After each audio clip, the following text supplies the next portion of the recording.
Jumpa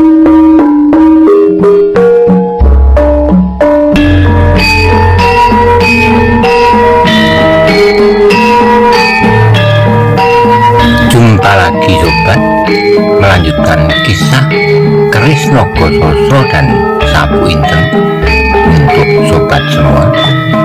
Selamat menikmati. Salam sejahtera dan bahagia untuk Anda keluarga. Salam budaya.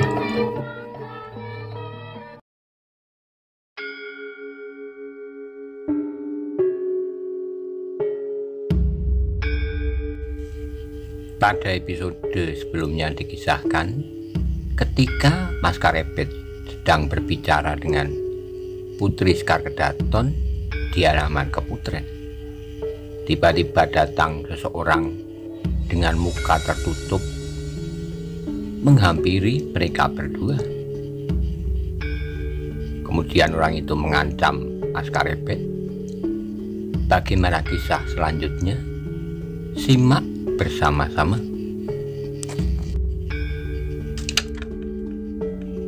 Namun lawannya benar-benar selincah sikatan, selicin belut. Betapapun ia berusaha untuk menyentuhnya, namun sentuhan-sentuhan serangannya seolah-olah tidak dapat menyakiti tubuh lawannya. Karena serangan itu seakan-akan tergelincir, tubuh lawannya itu benar-benar licin. Meskipun sekali-kali Karepet berhasil menangkap tangan atau kaki lawannya, namun ia tidak dapat menggenggamnya. Tubuh lawannya itu dengan mudah meluncur di antara jarinya. Betapapun kuatnya ia menggenggam. Akhirnya Karepet yang memiliki aji lembu sekilan menyadari bahwa lawannya tidak bertempur dengan tenaganya melulu. Namun ia pun semakin banyak berkeringat mengalir dari tubuhnya. Tubuhnya itu pun menjadi semakin licin. Karena itu dengan geramnya ia mendesis, "Aji Welut Putih." Lawannya itu tertawa pendek tetapi ia tidak berkata apapun. Namun pertempuran itu semakin dahsyat. Keduanya seakan-akan tidak dapat disentuh oleh serangan lawannya. Dengan demikian maka pertempuran itu tidak dapat dibayangkan kapan berakhir. Itulah yang sangat mencemaskan Karepet. Betapa ia berusaha memeras genap kemampuan yang ada padanya, kelincahan, kekuatan, dan segenap tenaganya. Namun orang itu pun selalu mengimbanginya. Orang itu yang tidak lain adalah Sultan Trenggono sendiri sebenarnya menjadi heran pula. Karepet, anak yang dipungutnya dari tepi jalan itu, ternyata memiliki kemampuan yang dahsyat. Baginda menjadi sangat terkejut ketika menyadari Karepet memiliki ilmu lembu sekilan. Meskipun belum sempurna, ilmu yang sudah jarang ditemukan, namun kini Baginda melihat bahwa ilmu itu tersembunyi di dalam tubuh anak itu. Karena itu Baginda menjadi sangat menyesal atas peristiwa itu. Seandainya Karepet tidak mendahuluinya masuk ke Putren sebelum diizinkannya, maka kesempatan anak itu dalam jabatan keprajuritan sangat besar. Dengan mengalami sendiri perkelahian dengan Karepet, Baginda segera menilai kemampuannya. Ternyata anak itu dalam olah kanuragan telah melampaui Tumenggung Probo Semi, sehingga kemungkinan yang akan datang sangatlah luas bagi Karepet. Namun sayang bahwa anak muda itu kini ditemukan di Keputren. Perkelahian itu berlangsung dengan serunya. Masing-masing mampu melakukan perlawanan dan tekanan yang mengagumkan. Masing-masing telah menunjukkan kelebihan dari orang kebanyakan, dan karena itu Mas Karepet menjadi semakin cemas, sehingga akhirnya terasa bahwa ia tidak mampu mengalahkannya. Meskipun ia menyangka bahwa dalam keadaan demikian lawannya pun tidak dapat mengalahkannya pula. Tapi akhirnya terasa oleh Mas Karepet bahwa tekanan lawannya menjadi semakin berat. Gerak lawannya semakin lincah dan keringatnya semakin banyak, sehingga tubuhnya menjadi semakin licin pula. Sebenarnya lah Baginda sedang berusaha untuk mengakhiri pertempuran. Baginda adalah seorang prajurit yang mumpuni. Beberapa macam ilmu tersimpan dalam dirinya. Bagaimanapun ia harus memiliki berbagai macam bekal dalam perjalanannya sebagai seorang raja dan sekaligus senopati perang. Demikian akhirnya, maka Karebet merasakan tekanan lawannya semakin tajam. Sejalan dengan itu, kecemasan di dadanya pun semakin melonjak. Ia menjadi heran bahwa tiba-tiba saja ia berhadapan dengan seorang sakti yang mampu menghadapi ilmunya, Lembu Sekilan. Karena itu pun Karebet mencoba mengingat nama semua yang pernah dikenalnya. Para perwira Noromanggolo, para perwira dan Wirotamtomo, dan beberapa orang yang lain, Gajah Alit, Probo Semi, Paningron, Donopati, Palindih, dan yang lain-lain. Namun seandainya mereka, apakah dengan mudahnya melawan Lembu Sekilan tanpa melepaskan ilmu-ilmu mereka yang lain? Ternyata orang ini mampu, bukan saja dengan ilmu mulut putih, namun serangan tanpa dilambari ilmu pun berhasil mendesaknya pula, dan bahkan kemudian terasa bahwa serangan-serangannya mampu mengetuk dinding Lembu Sekilannya, meskipun tidak begitu tajam. Namun Karebet merasa ada kekuatan yang mampu menerobos pertahanan ilmunya. Karena itu pun Karebet menjadi bingung, orang ini pasti orang luar biasa. Dan tiba-tiba saja Karebet mencoba mencari nama orang sakti di luar istana. Orang-orang golongan hitam hampir semua dikenal cirinya, sehingga orang ini pastilah bukan salah seorang dari mereka. Namun adakah orang sakti dari daerah lain? Atau mungkin justru pamannya yang sedang mencoba mengujinya, Paman Kebu Kanigoro? Namun akhirnya Karebet pun pasti bahwa orang itu bukan Kebu Kanigoro. Akhirnya Karebet yang menjadi demikian bingungnya, ia tidak mau tertangkap oleh siapapun.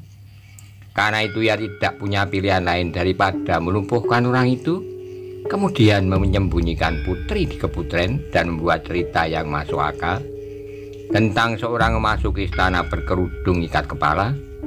Meskipun seandainya orang itu adalah perwira Noromanggolo, namun ia tidak dalam kelengkapan pakaian Noromanggolo. Karena itu Karebet yang sudah kehabisan akal dengan serta-merta melompat surut. Dengan cepatnya ia mempersiapkan diri dari puncak ilmu yang dimilikinya, ilmu yang dipelajari dalam suasana aneh, ilmu yang disusulnya tanpa seorang guru pun, dan dinamanya sendiri ilmu itu Aji Rogrog Asem, nama yang ditemukan dalam daerah penggembalaan apabila para gembala sedang berebut asem. Namun Karebet tidak pernah berebut dahulu mendahului. Dengan ilmunya, Karebet mampu menggetarkan pohon asem yang betapapun besarnya, sehingga hampir segenap buahnya rontok karenanya. Meskipun demikian, belum pernah seorang teman pun melihat perbuatannya.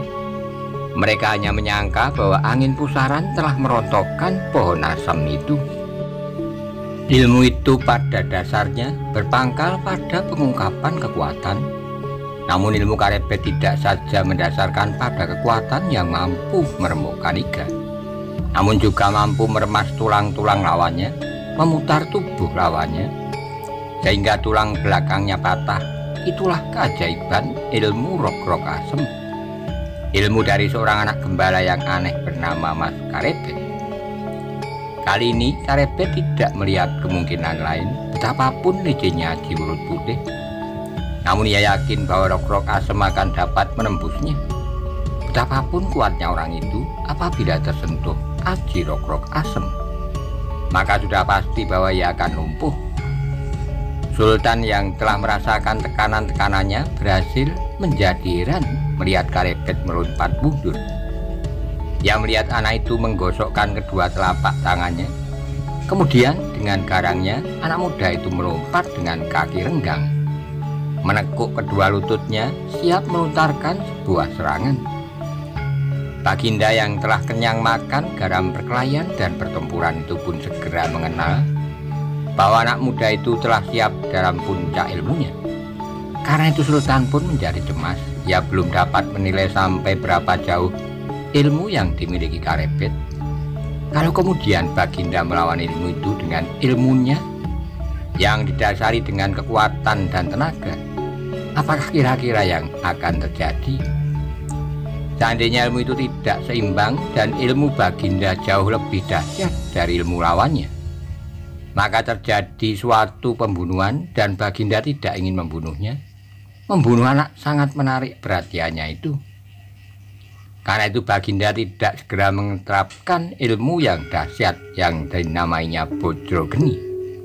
Tetapi Baginda segera matek ilmunya yang lain, ilmu Tameng Wojo. Menurut perhitungan Baginda, betapapun dahsyatnya ilmu lawannya, namun menilai usianya serta kemungkinan-kemungkinan yang lain sesuai dengan tingkat ilmu lembu sekilan yang dimilikinya, maka ilmu itu pun belum pasti akan berhasil meruntuhkan pertahanan Tameng Wojo.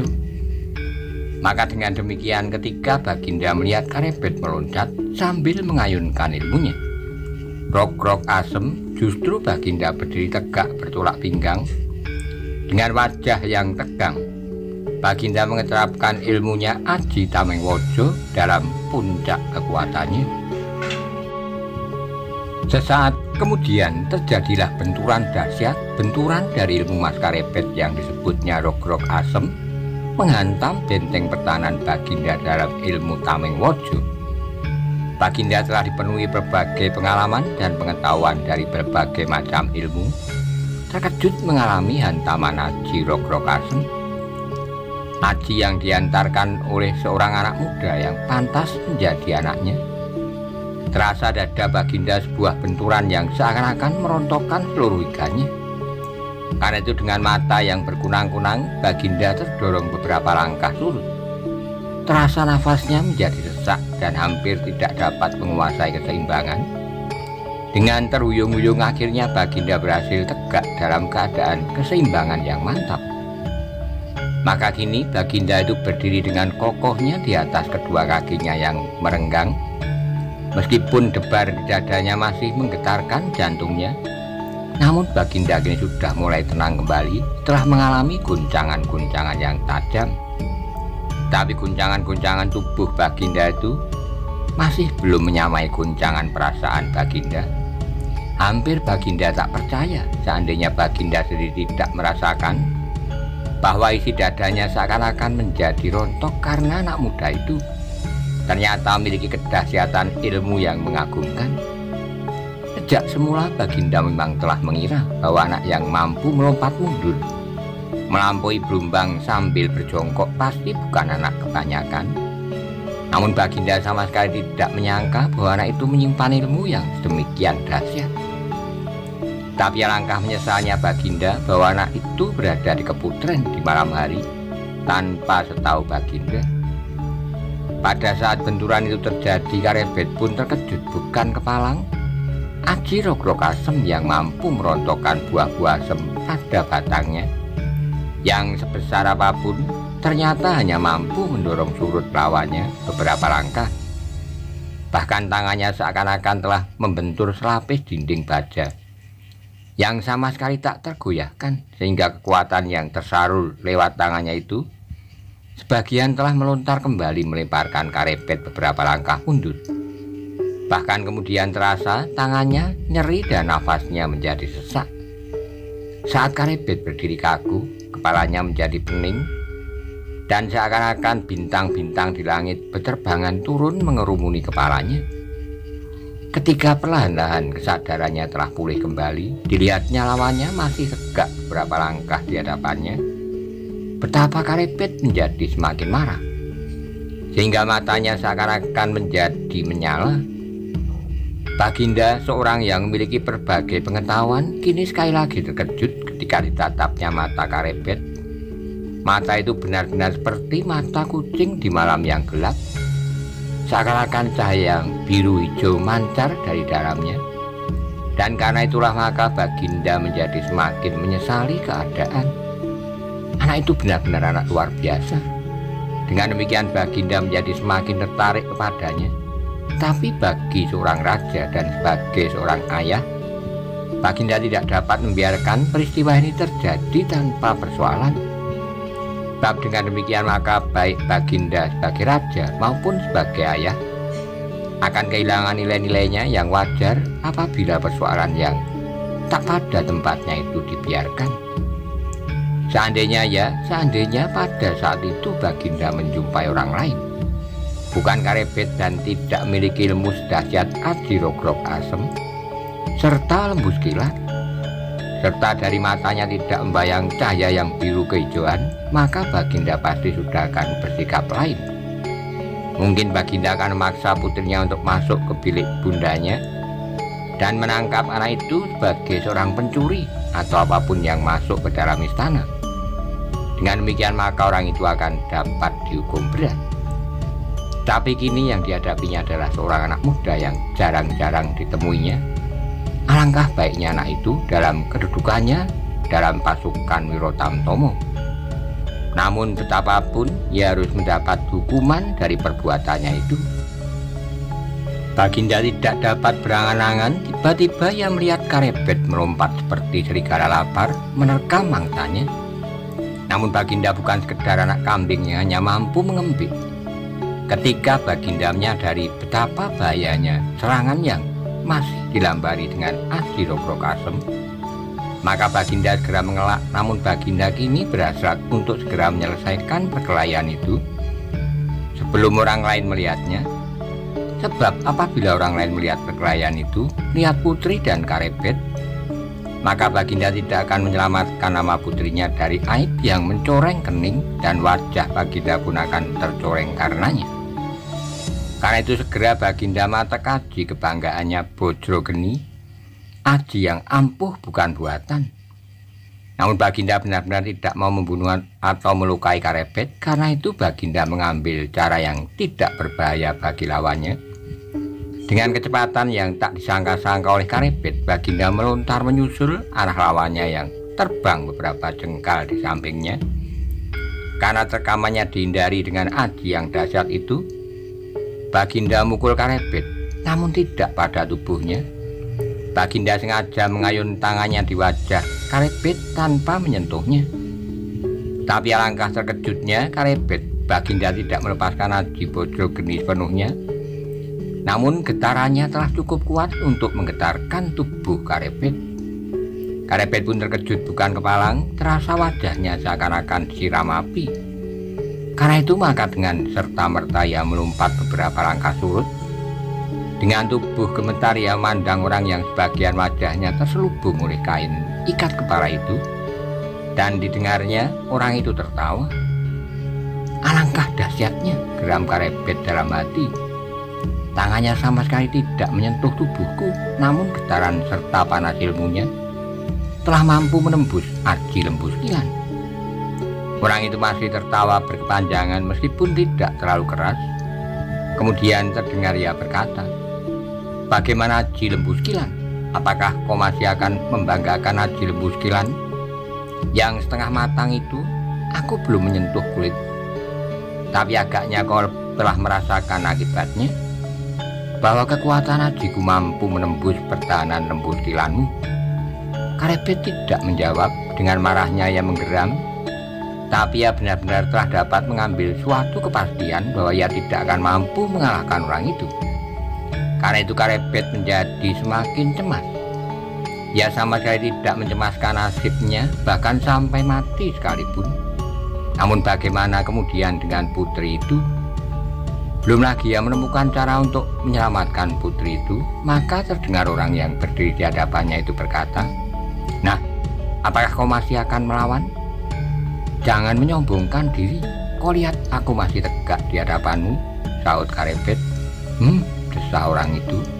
"Kau memang keras kepala. Meskipun demikian, aku beri kau kesempatan hidup, tapi serahkan putri itu kepadaku." "Apa?" kata-kata Karebet tersangkut di kerongkongan. Karena kemarahannya yang meluap-luap, pedang putri sultan itu menjadi bertambah menggigil ketakutan. Perlahan-lahan wajahnya beredar di antara batang-batang perdu di pertamanan. Namun hatinya menjadi bingung. Ia akan dapat berteriak memanggil beberapa perunda, tapi apa katanya tentang Karebet dan orang yang berselubung kain itu? Dalam kebingungan putri itu mendengar orang berselubung itu berkata, "Apakah putri akan manggil Noro Manggolo?" "Ya," sahut putri tiba-tiba. Kembali orang itu tertawa, jawabnya. Mereka akan menangkap Karebet dan orang yang berselubung kain itu. Telinga Karebet menjadi merah karenanya. Kemarahannya telah benar-benar sampai ke puncak kepalanya, apalagi ketika ia mendengar orang itu mengulangi, anak muda, tak ada gunanya kau melawan ajimu, kedua-duanya adalah ilmu yang sama sekali tak berarti bagiku. Dengan duduk bertopang dagu aku pasti akan dapat memusnahkannya. Tapi apakah kau mampu bertahan terhadap ilmuku meskipun kau membentengi dirimu dengan lembu Skilan?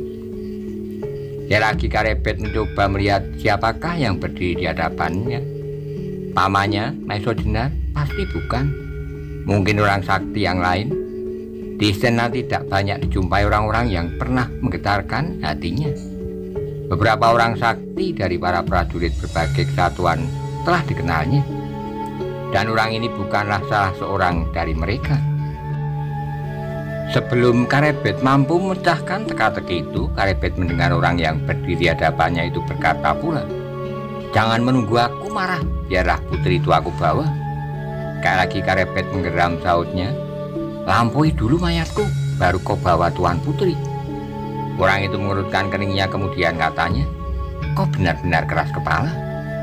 Adalah akibat dari perbuatanku, tebusannya maut," saut Karebet. Dan diteruskan, "Apakah kau sangka sudah kau akan dapat melepaskan diri dari halaman ini? Kau mati dipenggal oleh Noro Manggolo. Tak seorang pun mampu menangkap aku," jawab orang itu.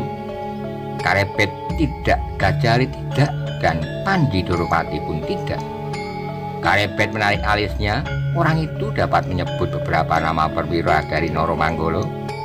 Karena itu tiba-tiba menjadi bercuriga apakah orang itu orang dalam. Gajah Alit pasti bukan, Panji Dorowati pun bukan. Siapa?